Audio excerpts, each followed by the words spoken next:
Այս ողբերգությունը վերապրելը վերջին ավելի քան մեկ դարյա մեր ազգային օրակարգի առանցքային հարցերից է։ Անկախ նրանից, թե որքանով է ձևակերպված եղել որպես այդպիսին, այս օրակարգի շուրջ, խնդրում եմ այս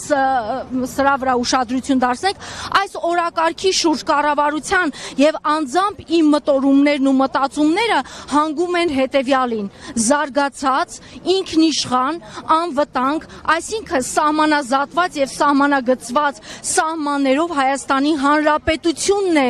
մեծ եղեռնի ողբերգությունը վերապրելու միջոցը մեր ժողովրդի բոլոր զոհողությունների եւ զոհերի հավատարմության առհավատչան։ Ինչ է նշանակում այս խոսքերը։ Ընդ որում մեծ եղեռն է, հա, ասում եւ ոչ հայոց ցեղասպանություն։ Ուրեմն երբ որ խոսքը վերաբերում է Նիկոլ Փաշինյանին, ոչ միայն այս ելույթին, այլև մնացած բոլոր ելույթներին, ես կարծում եմ ինքը դասական կերպար է դառնալու մեր պատմության համար։ Ինքը դասական, բառի բուն իմաստով դասական, այսինքն դաս է լինելու մեր ամբողջ մնացած պատմության համար, որ ինչպես ստացվեց, որ նման մեկը կարող է գալ եւ դառնալ երկրի ղեկավար մի ազգի, որը որ ունեցել է այսպիսի ծանր պատմություն, ողբերգություն, եւ դա պիտի մենք կարողանանք այնպիսի իմունիտետ ձեռք բերենք, հա, այս ամեն ինչից հետո, որ նման բանը ուղղակի անհնար լինի մեր պատմության հաջորդ փուլերում։ Այդ իմաստով ինքը դասական նշանակություն ունի մեր պատմության համար։ Հիմա գալով բուն իր ելույթին եւ այս ելույթին եւ մնացած այդ բոլոր ձեռնացություններին, մեքենայություններին, որը ինքը անընդհատ խաղարկում է։ Ուրեմն, տեսեք, եղել է հանցագործություն, եղել են զոհեր այդ հանցագործության հետևանքով։ Եվ այդ հանցագործությունը, երբ որ մարդկությունը մի հատ գործիք է մտածել, որով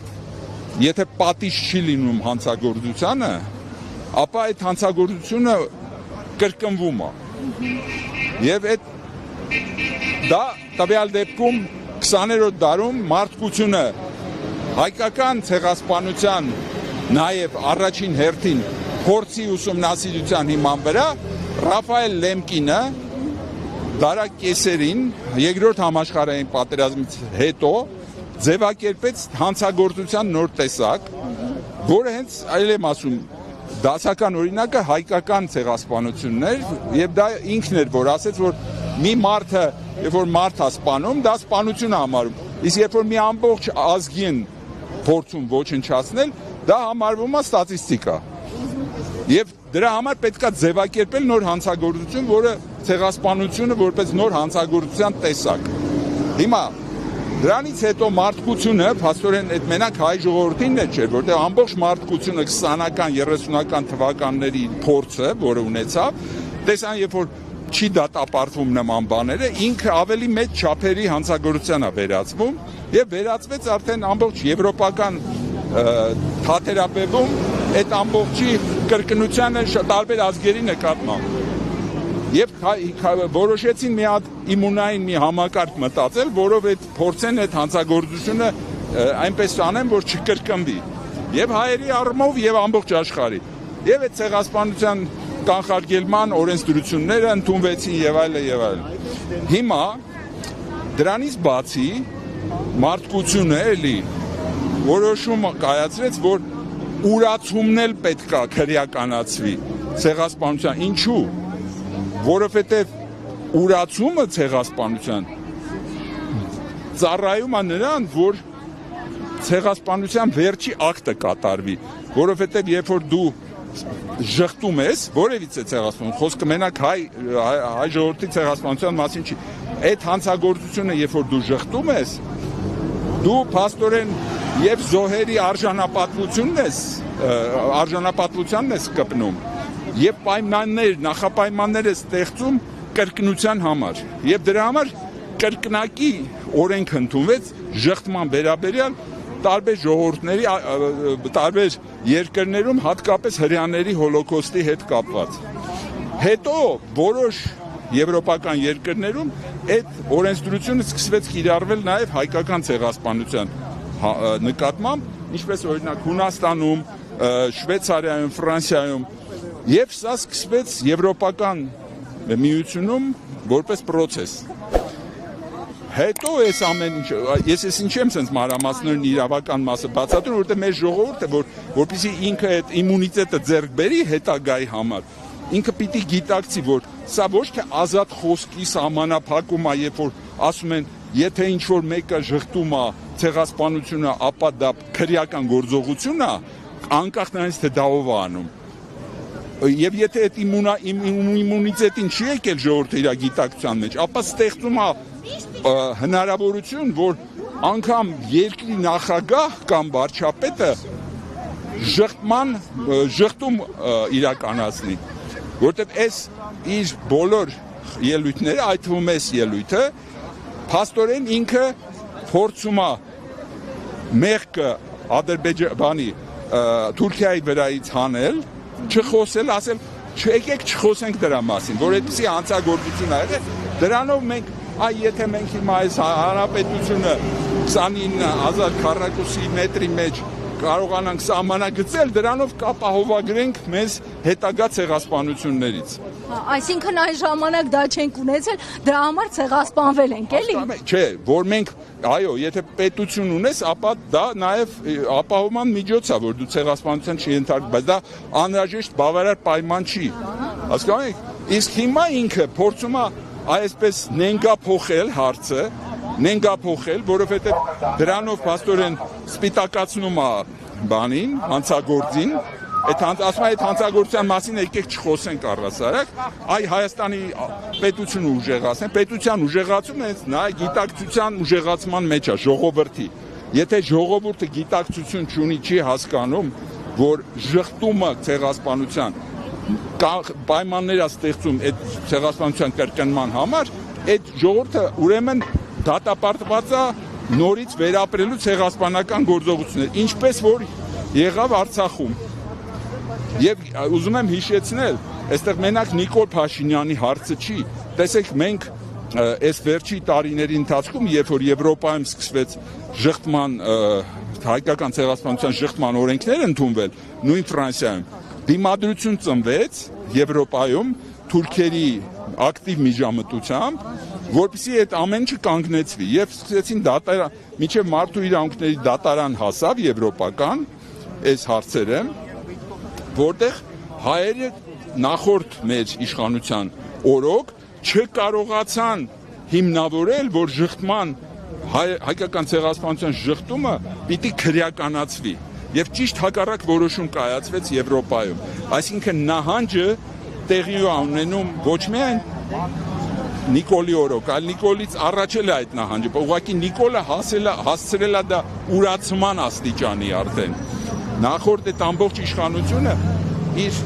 չկայացածությամբ բերեց հանգեցրեց նրան, որ մենք չկարողացանք Եվրոպայում պաշտպանել ցեղասպանության ժխտման օրենսդրության ընդունումը Ֆրանսիայում։ Եվ Ֆրանսիայում կանգնեցվեց, եւ ամբողջ Եվրոպայում կանգնեցվեց, չնայած նույն Շվեյցարիայում եւ Հունաստանում այդ օրենքները ընդունվել են։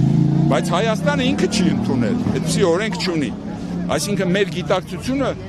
որովհետեւ մենք կարողանանք պաշտպանված լինել նիկոլիզմից եւ նիկոլականներից, նախ եւ առաջ պետք է այս գիտակցությունը ունենա, թե ինչ է նշանակում ցեղասպանության ուրացումը, որ դա պետք է քրեականացվի եւ որ այն ինչ որ արվում է Նիկոլի հետ, Նիկոլի կողմից հիմա, ինքը փաստորեն ծառայում է ուրացողների շահերին, այսինքն ժխտողների շահերին, ովքեր ժխտում են, իսկ դա թուրքական քաղաքականության ռազմավարությունն է, այսինքն իրանք մտածված քայլեր են արել տասնյակ տարիներ, թե Եվրոպայում, թե աշխարհում մեկ, որպեսզի թույլ չտան քրեականացումը ժխտման, իբրև թե ազատ խոսքի պաշտպանությամբ։ Բայց տեսեք, նույն Եվրոպայում հրեաների հոլոկոստի ժխտումը Ֆրանսիայում օրենքով քրեականացված է, իսկ որ հայկական ցեղասպանության օրենքը, որը ընդունվեց Ֆրանսիայում, հետո իրենց սահմանադրական բանը դատարանը չկարողացավ կանգնեցրեց օրենքի կիրառումը։ Այսինքն մենք պիտի հասկանանք նախ եւ արև որպես ժողովուրդ մենք ենք տերը մեր այս հանցագործի նախ եւ առաջ գիտակցելու, որ այս հանցագործին ներելով հանցագործությունը դու հիմք ես ստեղծում, որ կրկնվի։ Խոսքը այն չի, որ մենք ասենք, որ մենք անընդհատ ուզում ենք հավերժական թշնամի լինել թուրքերի հետ։ Չէ, բայց որպեսզի դու ներես իրեն, ինքը պիտի ինքնագիտակցման կա, թե ինքը ինչ արի։ Ես կարծում եմ, որ թուրքերը ոչ միայն հայերի այս ցեղասպանությունով իրենց ամբողջ հետագա պատմությունն են հարցականի տակ դրել, որտեղ իրանք երկրի ներսում հիմա նույն խնդիրները ունեն քրդերի հետ, ալևիների հետ եւ այլ խմբերի հետ։ Եվ այդ քանի որ իրենք չեն եկել այդ գիտակցության, իրանք ռումբ են դրել հենց իրանք երկրի հիմքում։ Ես ուզում եմ ասել, որ ես ոչ թե հանդես եմ գալիս հավերժական թշնամու գաղափարը ունենալով, այլ ես ասում եմ, որպեսզի մենք կարողանանք ի վերջո գալ ինչ որ նորմալ հարաբերությունների թուրքերի հետ, նախ եւ առաջ պետք է իրենց ինքնագիտակցության եւ մեր ինքնագիտակցության մեջ այդ բարձրությունը առաջանա։ Մենք էլ պիտի բարձրանանք այն գիտակցության, որ դա քրեականացվող օրենսդրություն պետք է լինի, ժխտողը, ով ուզում է լինի, ուզի վարչապետը լինի, ուզի որևիցե մեկը, եթե փորձում է ժխտել, ինքը պիտի ենթարկվի պատասխանատվության քրեական։ Պարոն Չուկազյան, եւս մեկ հարց ձեզ, այստեղ որ նշվում է, որ սահմանազատված եւ սահմանագծված այդ Հայաստանը ուժը անվտանգ ինքնիշխան լինելու է վերապրելու միջոցը, հա, այդ ողբերգությունը վերապրելու միջոցը։ Հիմա այստեղ նաև հարց է առաջանում, հոլոկոստ տեղի ունեցավ եւ Իսրայելը եւ սահմանազատված էր եւ սահմանագծված էր, բայց արի ուտես Գերմանիան ընդունեց, հա, որովհետեւ Իսրայելը հանդես եկավ նաեւ պահանջատերի կողմից որպես պահանջատեր, այսինքն իրավական կողմը ունեցավ եւ ոչ թե իսկ տեսնում եք, որ Փաշինյանը ընդհանրապես նշում է, որ եթե մենք սահմանազատում, ինչպես նաեւ դուք ասացիք, սահմանազատված իր տրամաբանությամբ էլի ընդհանրապես դա ունենանք, դրանով վերապրենք ու վերջացնենք։ Ինչ է Իսրայելը այդքանը չէր հասկանում, թե ինչ ասեմ, Նիկոլ Փաշինյանի չափ չէին մտածում էլի իսրայելական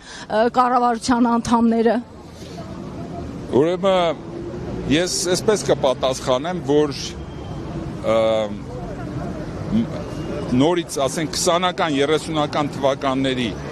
անպաշտպանվածությունը հրեաների, անվտանգության համակարգ չունենալը իրանց համար դաս եղավ, որ իրենք պետք է իրենք ստեղծեն անվտանգության համակարգը իրենց ազգի։ 20-ական, 30-ական թվականների ամբողջ աշխարհի վիճակը այնպիսին էր, որ իրանք փաստորեն չկարողացան առանց զոհերի դուրս գալ այդ վիճակից, բայց իրենք դաս առան, որ իրենք այդ զոհերը, որպեսզի չկրկնվեն, իրենք պետք է վերցնեն իրենց վրա, այդ պետությունը պետք է վերցնի անվտանգության խնդիրներ լուծելու եւ պատժելու ցեղասպանական գործողությունները։ Սա պետական մտածողության մակարդակի նշան է, երբ որ դու հասկանում ես, որ ինչից ինչն է ծնվում։ Հիմա այո, 40-50-ական թվականներից հետո աշխարհում ուրիշ մի վիճակ առաջացավ, երբ որ գիտակցության մեջ այդ ցեղասպանությունը դատապարտվում էր ընդհանուր միտումը։ Չնայած պատերազմներ կային, էլի ցեղասպանական գործողություններ եղել են 20-րդ դարում, բայց ընդհանուր միտումը դիսկուրսի մեջ այն էր, որ դա դատապարտելի երևույթ է։ Հիմա աշխարհը վերադառնում է, այդ թվում դա սկսվեց էլի այն որոշումից, որով ժխտումը չքրեականացվեց հայկական ցեղասպանության Եվրոպայում։ Այդ պահից սկսած անկում է կատարվում նաև այսօրվա քաղաքակրթական ամբողջ աշխարհում, մենք տեսնում ենք այսօր օրինակ այն ինչ որ Գազայում է կատարվում, չէ՞։ Այդ ամեն ինչը չի ոնց որ գիտակցությունը մարսում է այդ տիպի գործողությունները։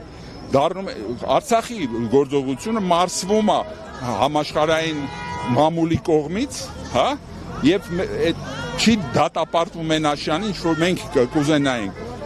որովհետեւ աշխարհը վերադառնում է 20-30-ական թվականների վիճակին եւ գիտակցությամբ եւ աշխարհակաղակական իր վիճակով։ Ուրեմն այդ ժամանակ սկսում է գործել ինքնապաշտպանության բնազդը, ինչպես որ